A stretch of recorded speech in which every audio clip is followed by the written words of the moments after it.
Hey, welcome everyone. I wanted to do a frequent asked questions video here, just a basic guideline to a lot of the things that are asked very commonly on the forums and comments and about the game in general.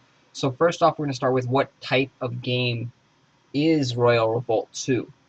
Well, the Flame Makers or Flame Games classified it as a strategy action game, which really doesn't tell you too much about it. What I like to say is it's a tower defense game with Clash of Clans mixed in. And then they also say something about being a reverse tower defense game.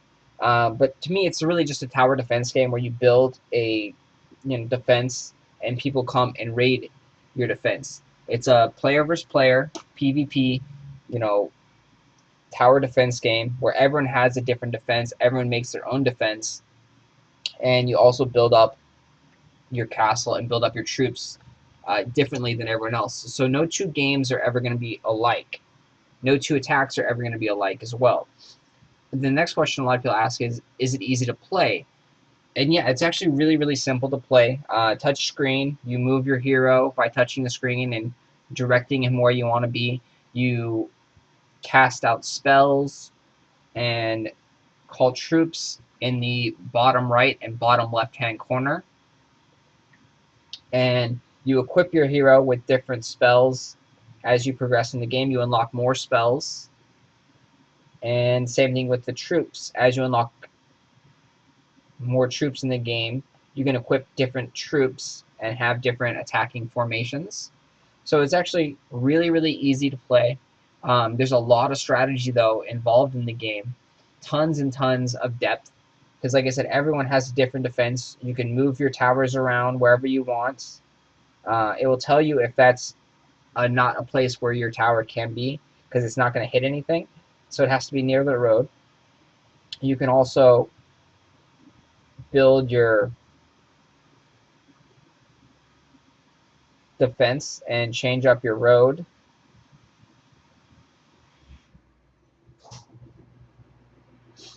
And so it's really simple. There's a lot of things that they do explain to you in the very first 15 minutes of the tutorial. One of the things they don't explain to you is there's three different types of things you can do. You can call troops. So you have your troops down here. You have spells, which are in the bottom right-hand corner when you attack. And then you have scrolls. And they don't tell you that these scrolls actually cost gems. Gems or diamonds, whatever you want to call them. They are the real money currency in the game. And these actually cost gems to use. And you can see your gems in the top left corner there, or diamonds as people like to call them. You can see your gold, and you can see your food count. Food is the resource used to attack people. When you click on attack, it will tell you how much food it takes. So it takes 113 for me to attack. And then if you want to skip this enemy, it takes 925 gold to skip the enemy and go to another one. Up here it shows you how much gold you can steal from him if you defeat his whole base, how many trophies you can get, and then how many medals you can get. You get access to daily tournaments after you upgrade your throne room to level 2. Your throne room is very similar to your town hall in Clash of Clans. It's your main building that upgrades slowly, and it makes everything else be able to level up and unlock more buildings. You have a troop academy to create troops and upgrade troops, I should say. And as it levels up, you unlock more troops. You have a spell factory, a wizard tower, to unlock more spells and to level up your spells. Everything in the game can level up. You have taverns that farm money constantly for you. And then you have farms that farm food constantly for you. And to collect the stuff, you just click on it. So yeah, so the game is very simple. There's a lot of depth to it, though. There's endless possibilities, endless defensive formations, so many different things. Another thing people ask, is it a pay-to-win game?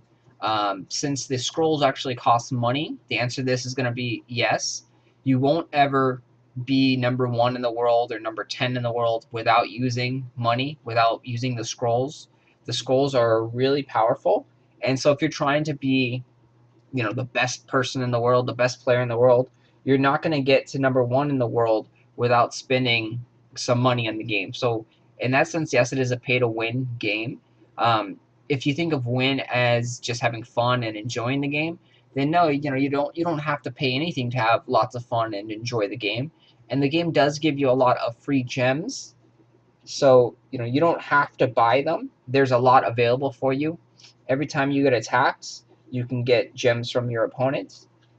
Every time you log on, you can get free gems by competing in these daily tournaments. And even if you don't do anything, this guy down here, he's only got 1,000 medals. But if he had 0 medals, he would still get 8 gems just for being in the tournament. And then you can see this guy up here is going to get 375 gems. So just by logging on daily, you can collect some free gems. They start off at like 1, and then go up to 2, and go up to 3. And that's just for losing the tournaments. And if you actually play a little bit, you can get free gems by moving up in the tournament leaderboards and taking a better place. As you can see up here, 5th place gets 38 gems, whereas 6th place only gets 8. And 6 to 15 is exactly the same. They all get 8 gems. You also get free gems by doing achievements, and these are unlocked by simply just playing the game. And the first one right there, it says defeat 10,000 troops. So that was just me fighting a lot of people, killing the troops in battle, and unlocking that achievement. So I can click claim the reward, and I can get the 4 gems there for free. And they do give you quite a bit of gems. As you can see, here's one for 100 right there, which is a fairly big amount.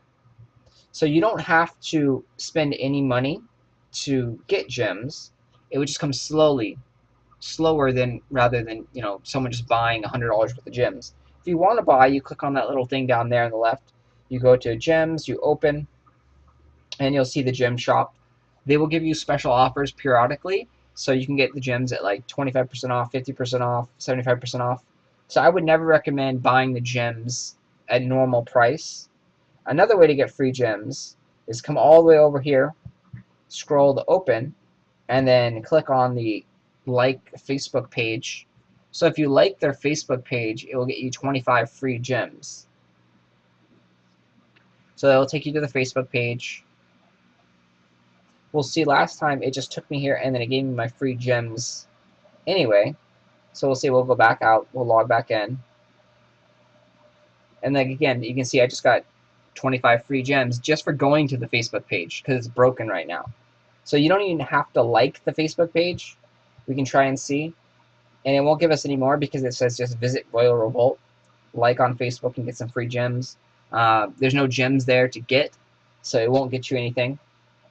So check back in the free offers periodically. People also ask what is the best type of spell to use. In the beginning, you just have the Hammer Strike, and the Hammer Strike is really good. You can click on the spell, and you can see the damage that it does, the cooldown, and then the duration. And so it's an instant spell, so it happens instantaneously. It makes like a circle around you and does damage to anything around you. So you'll get used to your spells. The next one you get is Toxic Cloud. It's a poison spell, and you can see it has a duration of 4 seconds. So that means that the spell, the radius around your character, will last for 4 seconds. And then the cooldown is 12 seconds, so it's fairly quick. You get a stun spell as well. A fire spell has a 3-second duration. A arrow spell, and this one is instantaneously. You get a heal spell, regenerate your troops. You get a freeze spell, a blizzard, instant spell, and it also slows all the enemies. You get a shield spell, which it supposedly guards your units. I haven't unlocked that, so I don't know exactly. You get a very long duration spell called Blade Storm that will do a lot of damage for 5 seconds to anything that you touch. Then you also get another long duration, 3-second, 1,525 damage spell called Sonic Blast. So the best spells in the game may be surprising to you. It changes based on your level, but the best spells in the beginning are the Hammer Strike, because it's a really quick cooldown, 7 seconds, so you can constantly use that. It's a blunt spell, so it does double damage to buildings, so it's very, very strong.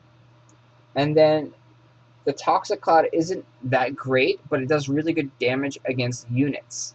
It doesn't really hurt buildings, but it is good against units. Then the next best spell is the Firestorm that will do a lot of damage, and then it also burns and does continuous damage over time. So those two, the Firestorm and the Hammer Strike, are the two best spells in the game.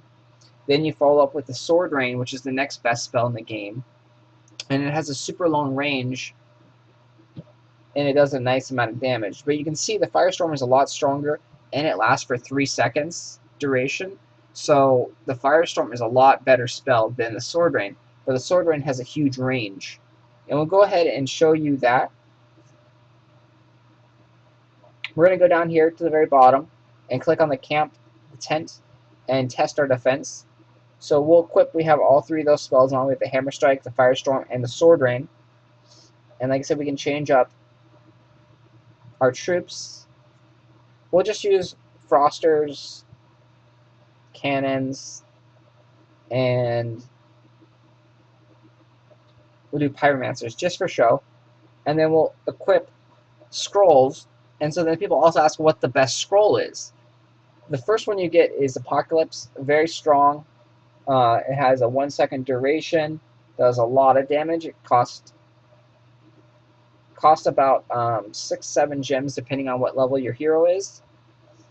Then the next one is a healing one, and that will heal 21,000 life. Battle Cry, extra power to your troops, makes them faster and increases their damage. Removes slow and panic effects. And Summon. So we'll click Summon and the Battle Cry, because you've seen what the Firestorm can do in the battle. So we're going to go out like this. You're going to see the battle screen now. So my hero, I touch the screen to make him move. I will call out Frosters. So you can see I summoned out 4 Frosters there. We'll go out here and we'll summon troops. So bring out a bunch of cannons. And now I can make them all faster and stronger with the other spell.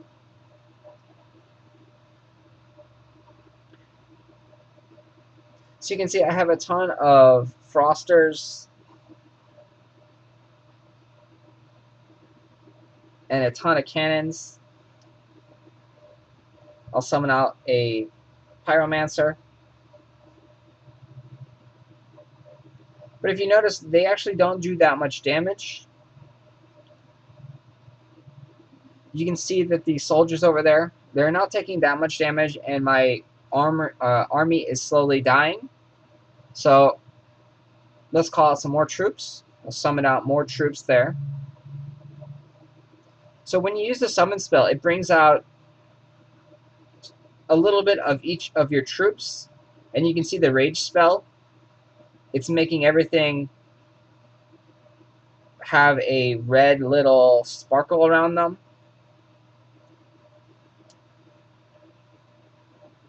So the best scrolls to use is pretty much this combination, is the rage spell with the summoning spell. You can see you can have a massive army. You see we're like stockpiled on army troop things. And this is actually not even a good army composition. Frosters and Pyromancers are definitely not very offensive troops. If you see there, see it spawned. Looks like it spawned 1 cannon, 2 Pyromancers, and 3 Frosters. So you can see we have a huge army. But the Battle Cry, War Cry one, it only boosts all the troops that are around you when you use it, not the troops behind you.